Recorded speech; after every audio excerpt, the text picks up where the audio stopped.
Hello दोस्तों, आज हम लोग भारतीय संविधान के महत्वपूर्ण टॉपिक विविध मिसलेनियस के विषय में जो उपबंध किए गए हैं उसके बारे में समझेंगे। भारतीय संविधान का भाग 19 अनुच्छेद 361 से 367 तक विविध उपबंधों के बारे में है। इसके तहत किए गए कुछ प्रमुख उपबंध अधोलिखित हैं यथा जैसे राष्ट्रपति और राज्यपालों का संरक्षण, protection of president and governors. अनुच्छेद 361 के तहत राष्ट्रपति और राज्यपाल को उनके कर्तव्यों के निर्वहन के लिए कुछ संरक्षण प्रदान किए गए हैं। इसका उद्देश्य संविधान के संरक्षक के रूप में संघ व राज्यों के अध्यक्षों की प्रतिष्ठा और गरिमा को बनाए रखना है। इसके तहत प्रदत्त संरक्षण अग्रलिखित हैं जैसे राष्ट्रपति या राज्यपाल अपने कर्तव्यों के निर्वहन हेतु किए गए किसी कार्य के लिए किसी न्यायालय के प्रति उत्तरदायी नहीं होते हैं, किंतु अनुच्छेद 61 के तहत राष्ट्रपति पर महाभियोग की प्रक्रिया के दौरान लगाए गए किसी आरोप की जांच संसद के किसी सदन द्वारा नियुक्त किसी न्यायालय अधिकरण या निकाय द्वारा की जा सकती है। दूसरा बिंदु कहता है कि राष्ट्रपति या राज्यपाल के विरुद्ध उसकी पदावधि के दौरान किसी न्यायालय में किसी भी प्रकार की दांडिक कार्यवाही क्रिमिनल प्रोसीडिंग ना तो आरंभ की जा सकती है और ना ही चालू रखी जा सकती है।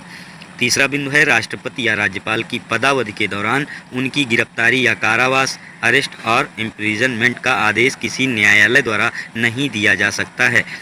चौथा बिंदु है राष्ट्रपति या राज्यपाल द्वारा पद ग्रहण करने से पूर्व या पश्चात अपने व्यक्तिगत हैसियत में किए गए किसी कार्य के लिए कोई सिविल कार्यवाही, सिविल प्रोसीडिंग तब तक संस्थित नहीं की जा सकती, तब तक दर्ज नहीं की जा सकती जब तक कि मामले के संपूर्ण विवरण के साथ इसकी लिखित सूचना राष्ट्रपति या फिर राज्यपाल को देने के पश्चात 2 माह का समय समाप्त ना हो गया हो।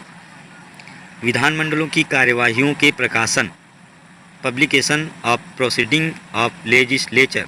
संसद तथा राज्यों के विधानमंडलों की कार्यवाहियों के प्रकाशन को संरक्षण प्रदान करने के लिए 44वें संविधान संशोधन अधिनियम 1978 द्वारा अनुच्छेद 361 का को जोड़ा गया है।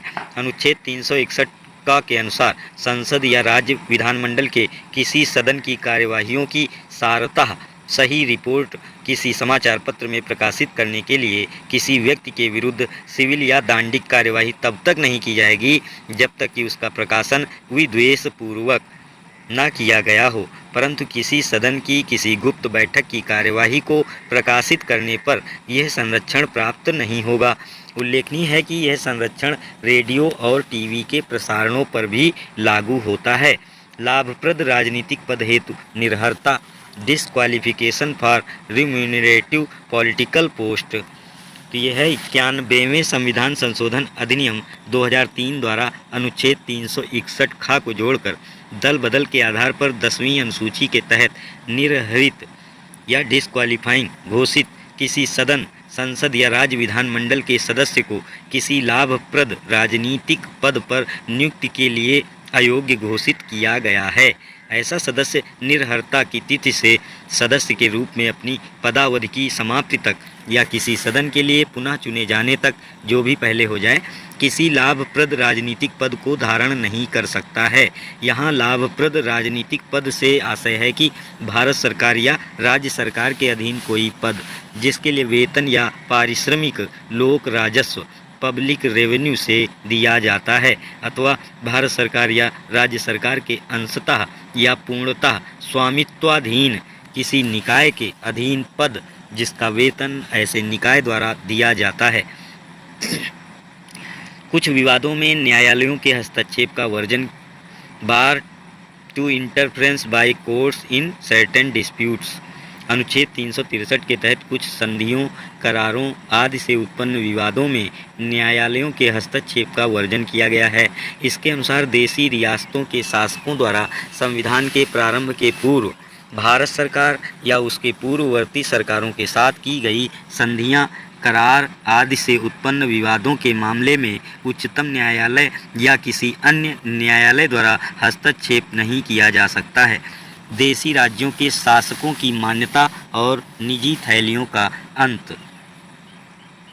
26वें संविधान संशोधन 1971 द्वारा अनुच्छेद 363 का जोड़कर देशी रियासतों के शासकों और उनके उत्तराधिकारियों के विशेषाधिकार तथा उनको दी जा रही निजी थैलियों की समाप्ति के बारे में प्रावधान किया गया है। उल्लेखनीय है कि 26वें संविधान संशोधन द्वारा अनुच्छेद 291 शासकों की निजी थैली की राशि तथा अनुच्छेद 362 देशी राज्यों के शासकों के अधिकार व विशेषाधिकार को निरसित रिपील्ड भी किया गया था। संघ के निर्देशों के अनुपालन में असफलता का प्रभाव, effect of failure to complete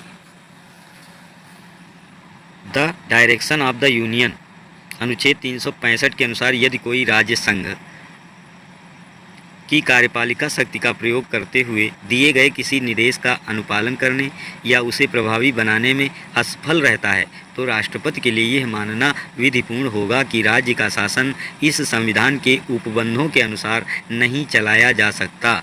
उल्लेखनीय है कि जब राष्ट्रपति को यह समाधान हो जाता है कि किसी राज्य का शासन संविधान के प्रावधानों के अनुसार नहीं चलाया जा सकता, तब वह उस राज्य में अनुच्छेद 356 के तहत राष्ट्रपति शासन की उद्घोषणा कर सकता है। परिभाषाएं, डेफिनेशंस। अनुच्छेद 366 परिभाषा खंड है। इसके तहत संविधान में प्रयुक्त कुछ शब्दों को परिभाषित किया गया है। अनुच्छेद 366 में संक्षिप्त नाम, प्रारंभ आदि, शॉर्ट टाइटल, कमेंसमेंट etc। संविधान का अंतिम भाग 22 है। अनुच्छेद 393 से 395 इसमें रखे गए हैं। भाग 22 में संविधान के संक्षिप्त नाम, उसके प्रारंभ, उसका हिंदी में प्राधिकृत पाठ और निरसन के बारे में विवरण प्रस्तुत करता है। कौन? आर्टिकल 393 से आर्टिकल 395 और संविधान का भाग 22। भारतीय संविधान का संक्षिप्त नाम, शॉर्ट टाइटल अनुच्छेद 393 के तहत दिया गया है। इसके अनुसार इस संविधान का संक्षिप्त नाम भारत का संविधान, द कॉन्स्टिट्यूशन ऑफ इंडिया है। अनुच्छेद 394 इस संविधान के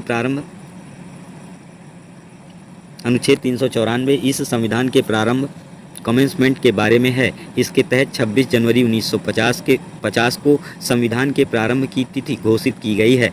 उल्लेखनीय है कि संविधान के कुछ अनुच्छेद तत्काल प्रभाव से अर्थात 26 नवंबर 1949 से तथा शेष संपूर्ण भाग को 26 जनवरी 1950 से लागू किया गया था। तत्काल प्रभावी होने वाले कुल 16 अनुच्छेद अग्रलिखित थे, जैसे अनुच्छेद 5, 6, 7, 8, 9 व अनुच्छेद 60, अनुच्छेद 324, 366, 367, 379, 380, 388, 391, 392, 393 व 394। ये कुल 16 अनुच्छेद थे जिनको तत्काल प्रभाव से 26 नवंबर 1949 को ही लागू कर दिया गया था और जो शेष आर्टिकल्स या अनुच्छेद थे या संविधान का जो शेष भाग था वो सब 26 जनवरी 1950 को लागू किया गया था। अनुच्छेद 394 का के तहत संविधान का हिंदी भाषा में प्राधिकृत पाठ, authoritative text in the Hindi language, प्रकाशित कराने के बारे में प्रावधान किया गया है। इसके अनुसार राष्ट्रपति संविधान सभा द्वारा हस्ताक्षरित संविधान के हिंदी भाषा में अनुवाद को उसमें किए गए संशोधनों सहित प्रकाशित कराएगा। इस प्रकार अनुवादित पाठ का वही अर्थ लगाया जाएगा जो उसके मूल अंश का है या मूल भाग का है, किंतु यदि ऐसे अनुवाद के किसी भाग का अर्थ लगाने में कोई कठिनाई आती है तो राष्ट्रपति उसका उपयुक्त पुनरीक्षण सुपरविजन कराएगा। उल्लेखनीय है कि अनुच्छेद 394 का को 58वें संशोधन अधिनियम 1987 द्वारा जोड़ा गया है। अनुच्छेद 395 भारतीय संविधान का अंतिम अनुच्छेद है। इसके द्वारा इस संविधान के प्रारंभ पर भारत शासन अधिनियम 1935 तथा भारतीय स्वतंत्रता अधिनियम 1947 के समापन या निरसन रिपील का प्रावधान किया गया है। अनुच्छेद 395 में परीक्षा की दृष्टि से कुछ इम्पॉर्टेंट फैक्ट हैं। संविधान के संक्षिप्त नाम का उल्लेख किस अनुच्छेद के तहत किया गया है, तो ये अनुच्छेद 393 के तहत किया गया है। किस अनुच्छेद के तहत संविधान के लागू होने की तिथि दी गई है, तो ये अनुच्छेद 394 के तहत संविधान के लागू होने की तिथि को दिखाया गया है। भारत का संविधान किस तिथि को अंगीकृत या एडॉप्ट किया गया था, तो ये 26 नवंबर 1949 को एडॉप्ट किया गया था। भारत का संविधान 26 जनवरी को क्यों लागू किया गया? 26 जनवरी 1930 को भारतीय राष्ट्रीय कांग्रेस ने पूर्ण स्वराज की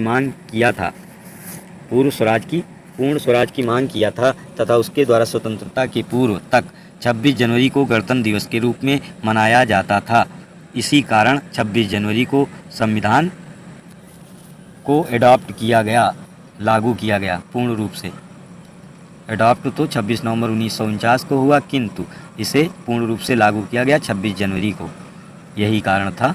राष्ट्रपति द्वारा संविधान का हिंदी में प्राधिकृत पाठ प्रकाशित किए जाने का प्रावधान कब किया गया? ये 1987 में 58वें संविधान संशोधन द्वारा अनुच्छेद 394 को जोड़कर किया गया। संविधान के कुल कितने अनुच्छेदों को तत्काल प्रभाव यानी 26 नवंबर 1949 से लागू कर दिया गया था? तो ये कुल थे अनुच्छेद कितने? 16 अनुच्छेद। संविधान का हिंदी भाषा में अनुवाद प्रकाशित कराने का प्राधिकार किसे प्राप्त है? तो ये भारत के राष्ट्रपति को प्राप्त है। इसी के साथ हमारा आज का सेशन यहीं पर समाप्त होता है। यदि हमारा चैनल KDGS पॉइंट आपने सब्सक्राइब ना किया हो तो कृपया सब्सक्राइब कर लें और अपने मित्रों को भी शेयर कर दें, जिससे हमारे अगले वीडियो की जानकारी आप एवं आपके मित्रों तक पहुंच सके। स्वस्थ रहें, मस्त रहें। धन्यवाद।